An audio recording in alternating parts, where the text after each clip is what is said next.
I have with me someone who's known for beautifully merging Indian classical music with modern elements and currently has made the entire generation obsessed with his sitar tunes in a viral track from Bandish Bandits, which is Garaj Garaj. Please welcome Purbayan Chatterjee to our show, the Sitar Maestro. Hello, sir. Welcome to India Today.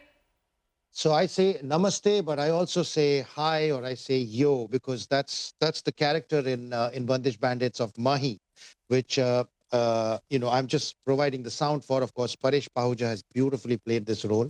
So it's a multiple personality kind of syndrome which merges into one generic personality. Since you mentioned about Paresh Pahuja, he said that the first time he was there in studio and he saw you playing the sitar so beautifully, he was mesmerized. Tell us about the process of making that song, the tune and the composition all together. So I would like to start by saying that Shankar Mahadevan has been one of the greatest mentors in my life, and his contribution in my life is unsurpassable. Shankar Ehsan Loy, as a music director composer trio, are truly to be respected about how they bring in the true Indian elements into a music which is global, which is so cool, and which is relatable to everybody. Because, this is our true identity. As a country, we are all about embracing bands like Coldplay, like Ariana Grande, but we're also about Drupad and Thamar and Khayal and Sitar and Sarod. And it's wonderful to see that, a series like this created beautifully by Anand Tiwari and and the role of the sitar player has been played so beautifully by Paresh Pahuja. It showcases an instrument like the sitar as a centerpiece. For me, that is a very, very special because that's who I am. And at the same time, I'm a global traveler. I have collaborated with the likes of Bela Fleck and Jordan Rudess of Dream Theater. But I am in my heart an Indian, a sitar player, and I'm very proud of it. And I feel like the coolest thing about an individual is to be unapologetically who you are, to be an Indian, to be, somebody who's true to their roots and their origins. So when we went to the studio, Somil Shringarpure called me and he said, "Are you free this evening?" And I went to the studio and Paresh was sitting there. He was instantly very charismatic, very charming. And we started recording the song and he was like, "Whoa, how am I going to learn how to do this on the sitar?" Honestly, I never thought that he will actually spend the time to learn this instrument. He will spend the time to get every detailing of the fingering right. I am so impressed, and it does such great service uh, for the instrument sitar. I think that instrument or the history of our music is bigger than any one single individual. So I feel this series is really a landmark in that regard. So you also mentioned about Coldplay and Ariana Grande, and as we can see in recent past, India has become the hot concert destination for all these A-listers or pop icons, so to say. So do you think in a generation when Western music is taking over, Indian classical is still there? Well, I need to tell you, you use the word A-listers. I feel like the destination for us is for us to become A-listers. We need to become A-listers. And I am not talking about Indian classical music. Okay, Indian classical music within that segment is always going to be a little niche. But I'm talking about Indian music in general. I'm talking about somebody like Shankar Mahadevan or somebody like A.R. Rahman Saab, who are already A-listers in the world. And they have work, a body of work which reaches out to people anywhere in the world.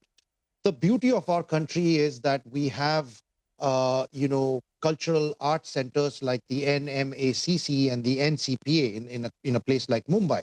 And we have, the Ambani family who are supporting and promoting classical instruments like the sitar and the flute and making them look really. I mean, I had the opportunity of playing at the Ambani Wedding, and we had the Kardashians as guests there, and they were taking photos with the sitar.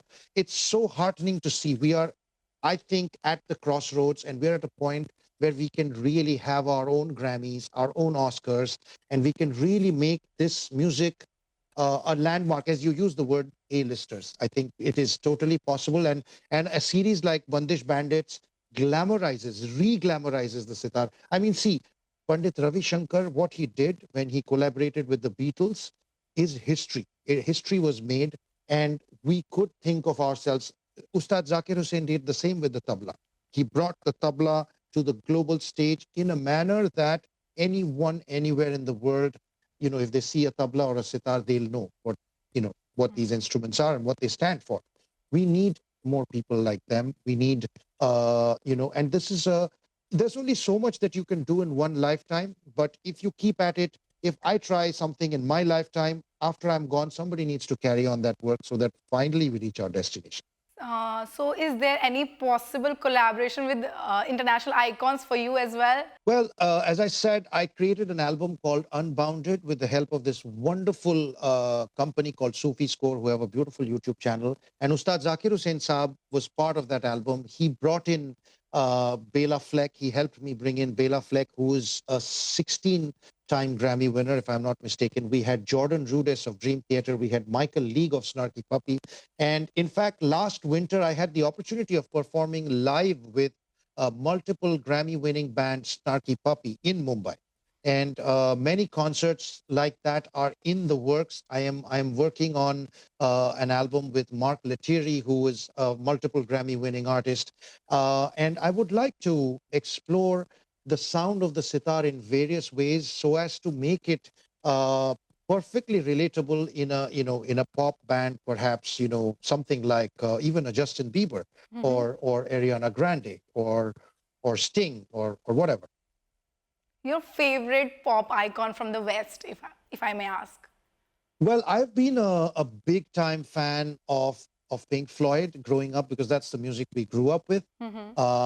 In recent years, Jacob Collier is somebody I look up to a lot because he skirts the boundary between pop and more improvisational jazz, and he makes something which is truly organic and amazing. Dream Theater, progressive rock, they're an amazing band. They relate to a wide variety of people. In terms of mainstream, I'm a big fan of Beyonce, a big fan of Rihanna. I love them all. I'm a big fan of even somebody like Shakira, who is such an entertainer. The way it's about visuals also. It's not just about the music. I love what they have done. Even Taylor Swift. That so much thought that goes into production. They make it look so big, and that's what we got to do with our music. I will want to take you back in the memory. The first Rashtrapati award that you won at the age of 15. For a 15-year-old, that's a very surreal, overwhelming moment. How was it? If you can share some anecdote, how did it feel back then? So I remember it was a very special, surreal moment for me. First of all, I was 15 years old. Secondly, when you win an award from the government of the country, it's always the most amazing feeling in the world. And I want to stress that it's much more amazing when you're younger. So when the government recognizes you when you are still able and working, you can do so much for the country because you have the energy and you have the spirit. When you're younger, you feel like you have been validated. So anyway, so I was just 15 years old, and one of my gurus, Pandit Ajay Chakravarti, he helped me wear a dhoti, because I was just learning how to wear the dhoti, and he said you must go in a dhoti and kurta, and my dad said the same thing. So for me, it was I learned something in that moment. I learned that the coolest thing about yourself is yourself. If you can go there dressed true to your roots and yet fit in an environment where there may be international pop icons or whatever, that's what makes you the coolest. That's what makes you stand out.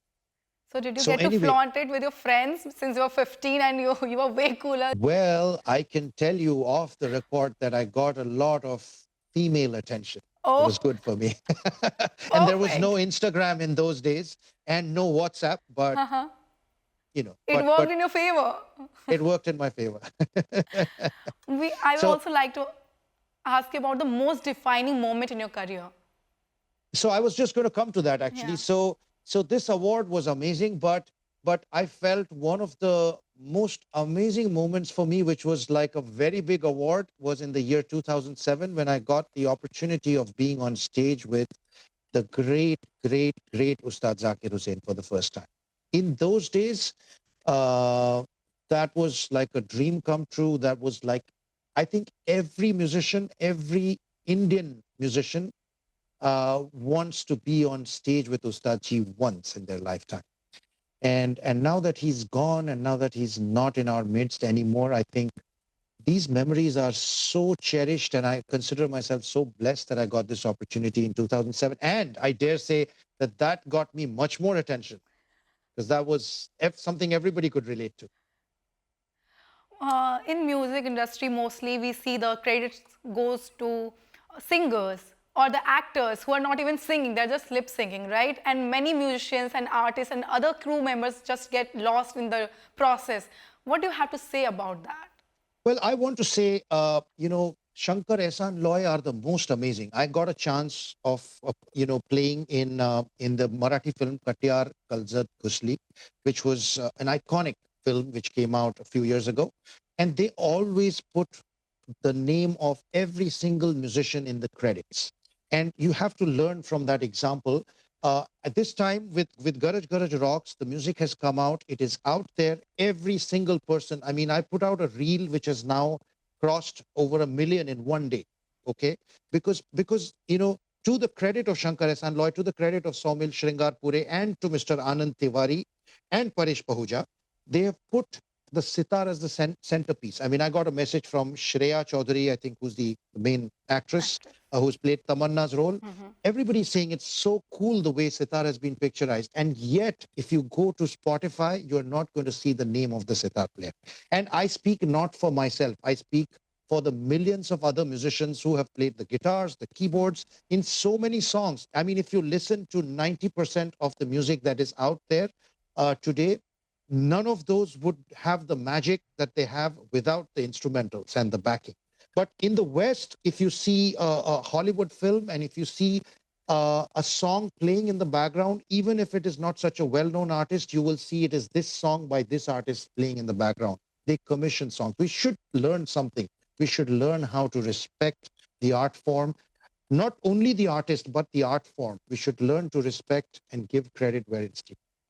So we're running out of time, but I also want to ask you, what do you think? How does music, since you have worked on Indo-Pak Peace Project, Aman Project, and how do you feel that music as a soft power is the best way to cut the differences? So I want to say that, first of all, music should be kept free of politics, music or any form of art, because art is a primal need of the human being to express themselves. It does not and cannot be restricted by international borders. Wow. So I was part of the Aman Ki Asha project. Once again, thanks to Shankar Mahadevan ji, because he had sung in my album called String Struck, and they had done something with Shafqat Amanat Ali Khan, who's an amazing artist. Back in the day when all these collaborations were possible, even to this day, there are artists like Javed Bashir ji, who are amazing artists. And on a personal front, he came to my concert in London. I just feel that art should be kept free of politics, and it doesn't mean that we are endorsing anything. Uh, you know, just uh, just as artists, we are above, and of course, there are going to be political issues. They're going to be all. We have to take a stand on issues which where we feel things are not right. We should. And as artists, it's our responsibility to say that, okay, I don't support this. I don't want to be part of this. But when there are no such issues between two artists, I feel that it's something that which can actually, as you correctly said, make our differences disappear and bring us together as just as human beings. That was it. Thank you so much for joining us. Thank you for making Sitar cool again. Thank you for giving us Garaj Garaj. And thank you for everything that you do. It was lovely having you in our studio, And a sir. big thanks to you guys, to Aaj Tak, to India Today for for allowing this coolness which already exists in our music to come out and to showcase it. Beautiful. Thank you so Thank you much, very sir. much. Have a good Thank you. day.